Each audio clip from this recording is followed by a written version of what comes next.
Theme number 5, maintaining productivity or job performance.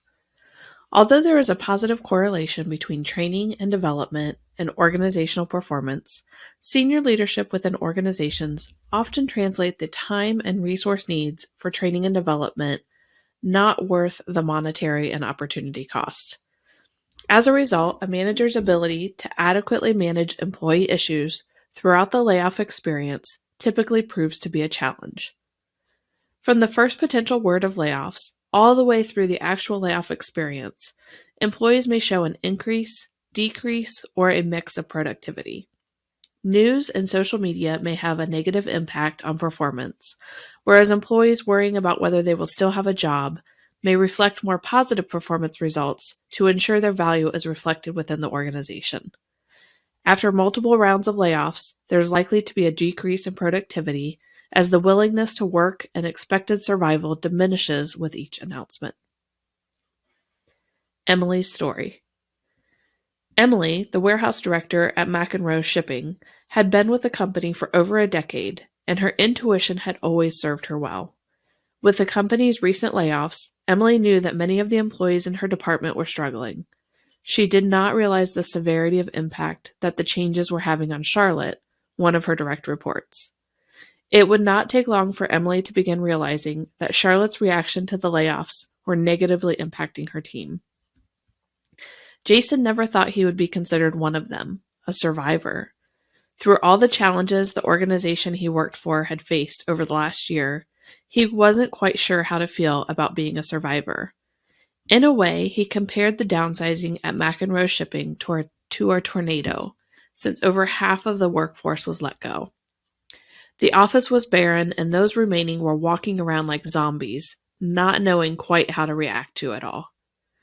Only the week before, totally out of the blue, members of the senior executive team at McEnroe began tapping employees on the shoulder, taking them into a private conference room, and letting them know their fates. After the layoffs, Jason's manager, Charlotte, changed for the worse. While Charlotte had not always been the best manager, she was okay. After the layoffs, she became a manager who made her remaining employees despise Mondays, Tuesdays, and all the other days of the week. She was so upset at how the layoffs were handled that she had shut herself off from feeling anything. Without available resources, the company decided to eliminate the employee assistance program to save on expenses. Charlotte continued to fall deeper and deeper into a depression. This meant that her prior focus on her role as a manager became less existent every day thereafter. Her employees were hurting too, but she didn't realize getting help for herself might be a step in helping them. After the layoffs, the workload began to feel like it was going to be never-ending, as it quickly began to pile up on Jason's desk and in his email. The layoffs wiped out 4 of his 6-member team, leaving Jason and 1 other team member. His remaining coworker was feeling the same struggle and never felt like they had a manager to support them any longer. It was about 2 weeks after the layoffs that Emily began noticing Charlotte's continued absenteeism, and when she was in the warehouse, it seemed as though it was only for short bouts of time and was not cognizant to the needs of her team. Charlotte's 2 remaining employees seemed overwhelmed, and Emily knew it was important to get involved soon, or she may lose Charlotte and her 2 remaining team members. After the layoffs, McEnroe Shipping could not afford to lose any more employees. Emily decided to meet with Jason and his coworker separately to talk about the workload. While Emily couldn't change the amount of work coming in, she knew there were opportunities for efficiency in the process, which she pointed out was one of the main reasons Charlotte's team was cut so deep. It was a matter of figuring out how to make time to identify and implement those efficiencies. Emily met again with Jason and his coworker a week later to let them know that Charlotte was no longer with the company, and their new manager was not identified yet. In the meantime, both would report to Emily. She set up 2 meetings per week with them to begin identifying efficiencies and developing a plan of how they could implement the most realistic opportunities. With this change and the increased focus Emily gave Jason and his coworker, his job performance began to improve, and he realized he wasn't as anxious as he had been about coming to work. Over the next 2 months, Emily, Jason, and his coworker identified a few ideas to improve their work processes and how to best implement two of the opportunities immediately and revisit another later. It wasn't easy by any means, but Emily knew the changes were necessary if Jason and his coworker were to increase productivity and attempt to avoid burnout.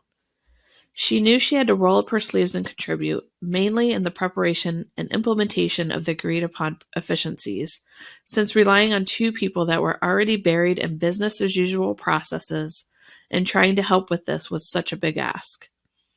She knew it was a short-term need, and the anticipated benefits would be Jason and his coworker getting back to regular hours, not feeling guilty for taking vacation or a sick day, and being productive and happy employees once again. These benefits far outweighed the cost of added work for herself in the short term, and went far to building a relationship of trust and respect between her and her employees. Reflection questions. What do you think Emily might have said to Jason and his coworker to help ease their anxiety about coming to work after the layoffs? What types of benefits might your employee assistance plan have been able to provide to any of the individuals in Emily's story? As a manager, how could you assist if there was a deep cut or change within your current team? In what ways could you roll up your sleeves and contribute if needed? Quote from Tom Peters. The simple act of paying positive attention to people has a great deal to do with productivity. Tips and best practices for maintaining productivity or job performance. Number 1, identify a strategy to do more with less. Emily mentioned to Jason and his coworker that a reason for the deep cuts to their team was due to the realization that efficiencies were possible. It is utterly amazing how much waste occurs within organizations at all levels. Think about it from this perspective.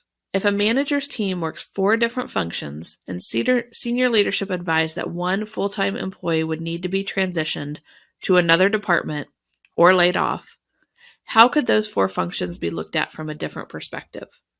Are all 4 functions necessary?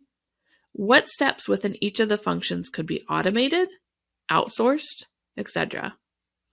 In the story, Emily, Jason, and his coworker identified 3 processes where efficiencies could be created, but realized they would have to take a phased approach. In building a plan for doing more with less, it is important to consider using a similar phased approach. Number 2, know the skills, strengths, knowledge, and interests of employees on your team.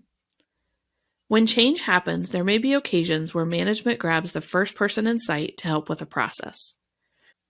The better approach is for management to understand the skills, strengths, knowledge, and interests of employees on the team. Therefore, the next time something comes up, management has a better grasp on who the best person is to assist. When management grabs the first person in sight, it may take longer to execute on what is needed if the skill set does not exist for that employee. Whereas an employee who is well versed in the skill, topic, etc., and has bandwidth, or the manager can help to create bandwidth for the employee, will enable the team to see results much sooner. One way to do this is to conduct a skills, knowledge, and interest inventory with each direct report. Number 3, involve others in the planning and implementation of work efficiencies. One of the best ways to obtain employee support, especially during times of change, is to involve the employees in the planning and implementation process. This is a form of empowerment demonstrating to employees that they are valued within the organization